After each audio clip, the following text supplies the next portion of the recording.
Did you know that women in Israel are required to serve in the military?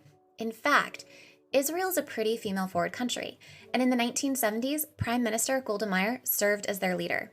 Recently, the movie Golda was released to tell her story, and in a year where other movies that celebrate strong women, such as Barbie and the upcoming Marvel, have been at the center of conversations, the hum around this movie has been oddly quiet. So, we're going to talk about Golda here.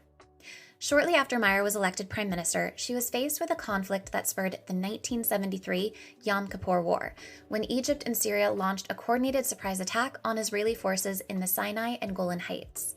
Now, Israel came very close to losing this conflict.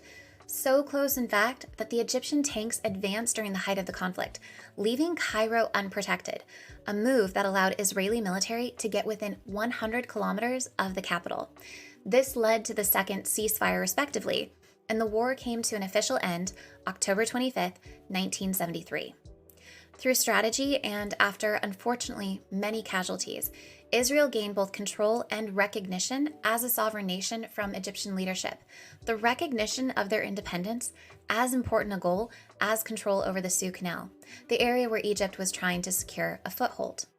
A summit followed in December 1973. All parties to the war, Israel, Syria, Jordan, and Egypt, were invited with the hope of inspiring peace between the Arabs and Israelis. There, an agreement was signed where Israel agreed to pull back its forces from the areas west of the Suez Canal. Israel forces were also pulled back on the length of the whole front to create security zones for Egypt. Israel still, however, maintained nearly all of Sinai. This became the first of many agreements where Israel gave up territory in exchange for treaties. This event is just one of many that Golda had to maneuver in her tenure as prime minister as Israel.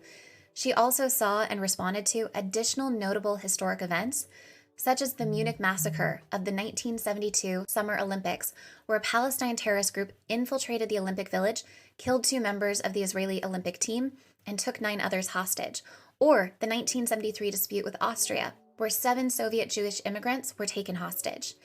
In all of these events, the common denominator in Golda's actions were clear. She was fiercely protective of her people, her leadership unapologetically strong in that regard. Golda resigned in 1974, but is still celebrated across Israel as a leader and a legacy.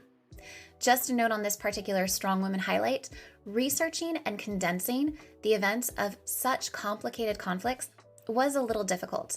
I have a lot of Israeli counterparts and would love to invite you all to chime in if I've represented anything less than accurately, or if you feel like you have additional perspective to add. Golda is a piece of your history, and it is my every intention to do her justice. If you like this content and want more strong women stories, please consider liking, following, and sharing. Also, if there is a strong woman you think would make for a fantastic feature, drop me that name in the comments. Thank you.